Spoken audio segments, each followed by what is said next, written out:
Yo, what's up mga kaibigan? This is I2K po again. Yan, nandito ulit tayo sa channel ni Pinas News Insider. Dito ulit tayo magbibigay ng komento at reaksyon. Kaya samahan nyo. Guys, let's go! Ito ang balita ngayon. Viral ngayon sa social media. Good news! Heto na ang pinakahintay ng lahat.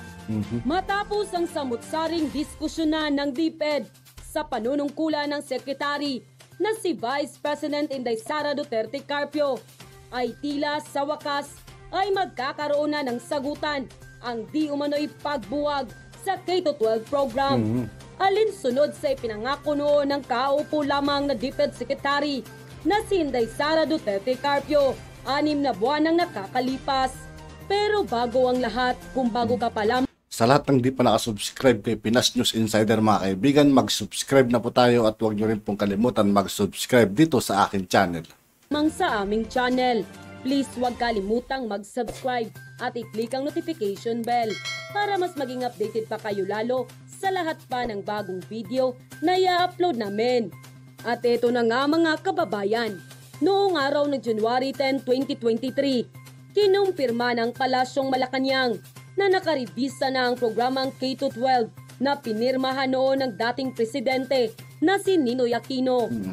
Ayon sa umano'y balita, tatanggalin na sa wakas ang 2-year additional sa senior high school at di umano'y ipapalit dito ang military service na noon pa lamang kampanyahan ay ipinangako na ni Inday Sara Duterte na pagdaraanan ng mga kabataan.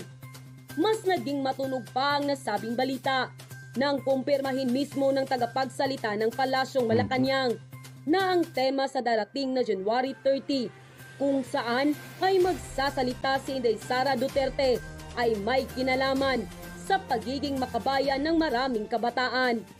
At matapos ang balitang ito, ay hindi naman mapigilan ng marami sa ating mga kababayan na magbigay ng kanilang hinaing at komento sa mundo ng social media. At ayon pa sa kanila, mulat sa pool, wala akong kagusto-gusto dyan sa K-12 na yan. Perwisyo ang inabot ng mga magulang at mga mag-aaral yan. Yan ang totoo. Mas mainam pa yung military service sa mga kabataan ngayon kaysa pag-aaral na additional sa senior high na yan. Pinahaba nilang masyado ang pag-aaral ng mga bata. Puro pag-aaral, tas wala namang trabaho. Kapag nakapagtapos sila, masyadong mataas standard dito sa Pilipinas. Tama lang na alisin na ang K-12. Sayang ang 2 taon na dagdag gastos at lalo na sa mga mahihirap na dapat nasa second year college na kung wala yung K-12. Wala namang idinulot na mabuti yan. Maraming nakatapos ng kolehiyo noon pa man na 4 na taon sa high school lang. Ewan, sinong nakaisip ng dagdag sa suliranin, lalo na sa mga estudyante? Mabuti naman, bumalik na sa dati. Dapat talaga wala ng K-12 kasi pahirap na yan. Salamat BP Sara at inalis mo yung K-12 na yan. Galing ni BP Sara. Pinag-aralan niya talaga kung beneficial ito or hindi. Lahat pinag-aralan niya kung may pakinabang mga Pinoy. End quote. Moving on to the Department of Education. The Secretary VP Inday Sara Duterte presented the plans for inclusive learning, support for teachers, improving the curriculum. The DepEd will be presenting a revised K-12 curriculum for basic ed in January 30th. The theme of DepEd is Bansang Makabata at Batang Makabansa. Kung lumalakas na panawagan na nanggagaling sa samahan ng mga magulang at mga politiko na mukhang hindi sila masaya sa K-12 na pinapairal. So, discuss natin ito dahil marami hong naguguluhan dyan. Well, ito nga pong K-12, isa hong kontrobersyal na programa ng ating gobyerno na umabot nga po ng lumampas ng nagdagan ng 2 taon ang mga nag-aaral sa atin pong public school, especially ang ito nga pong elementary hanggang high school. At ito ang naging parang international standard ito sa ibang bansa po, yan ang ginagawa eh. Tayo sumunod lang. Pero after ng implementation sa Pilipinas, hindi mawala-wala ang iso ng mga pagtutol at ang panghihinayang at iba pa, maging ang politiko ay sumakay na dito. Pero para po sa inyong kaliwanagan, hindi po ito totally ay dagdag na gastos sa ating mga magulang. Kasi meron pong 20,000 pesos pala na binibigay ang pamahalaan subsidized doon sa bawat isang estudyante sa K-12. Okay? Yun po Ang tanong, natatanggap kaya ng mga magulang yun? Yung 20,000 daw na yun. 20,000 daw po. Kung natatanggap daw po ba ng mga magulang yun? Yun ang tanong doon, kung natatanggap nga ba talaga nila. Diba? Kasi kung natatanggap nila yan, hindi sila magre-reklamo dyan sa K-12 na yan. Pero kahit matanggap nila, parang kulang pa rin yun, 20K. Tapos, almost may isang taon. po yung lumalabas. May gastos ang gobyerno rito bilang tulong sa mga batang nag-aaral. Pero, well, ang mga magulang ay dumadaing dagdag daw na taon, dagdag na gastos, so maraming pinanghuhugutan dahil ang magulang talagang ramdam yan eh. At sabihin natin, valid ang sinasabi ng mga magulang na dagdag na gastos at panahon. Pero ang ganda po ng layunin itong K-12 eh. Kung nasunod lang ng Pilipinas at ng mga employer sa Pilipinas, ang nangyayari sa Europe at sa mga bansa tulad sa America and Canada, na itong graduate ng high school ay nakakaroon ng trabaho, malaking tulong ito dun sa pamilya at dun sa mga bata. Kasi dito sa atin, yung graduate ng K-12, hindi pa rin tinatanggap ng pribadong mga korporasyon para makapagtrabaho.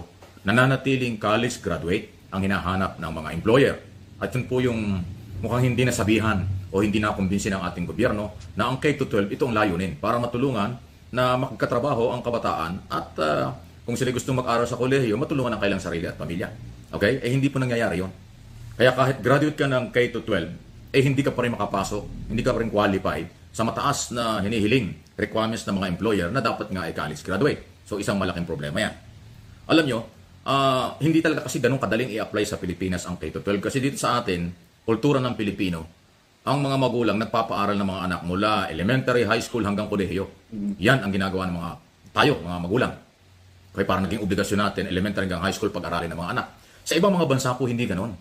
Hanggang K-12 lang, hanggang high school lang pinag-aaral ng mga magulang na doon ang kailang mga bata. After 18 years old or after ng high school, abay, magtrabaho ka na. Kung gusto mo mag-aral ng kolehiyo, magtrabaho ka at may pang-paaral ka. Ganun ang kultura sa kanila.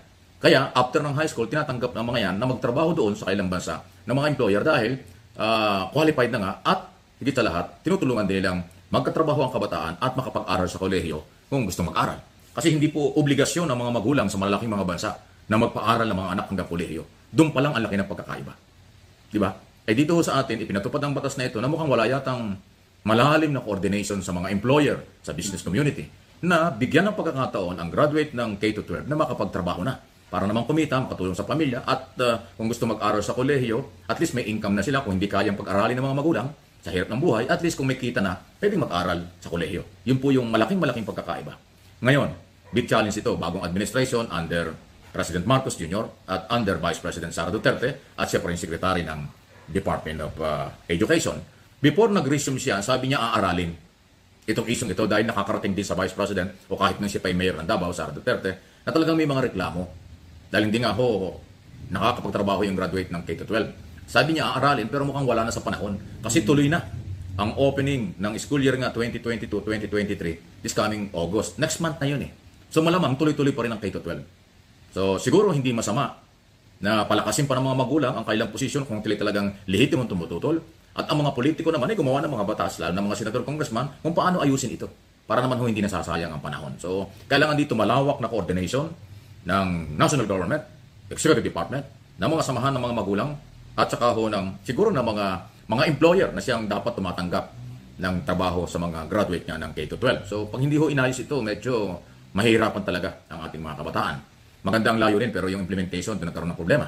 So pati nga mga politiko sa Senado, Kongreso, maging ang mga local executive, nakita nila yung butas na yan dahil sila yung nakakatanggap ng mga hinaing mula mismo sa mga kababayan natin.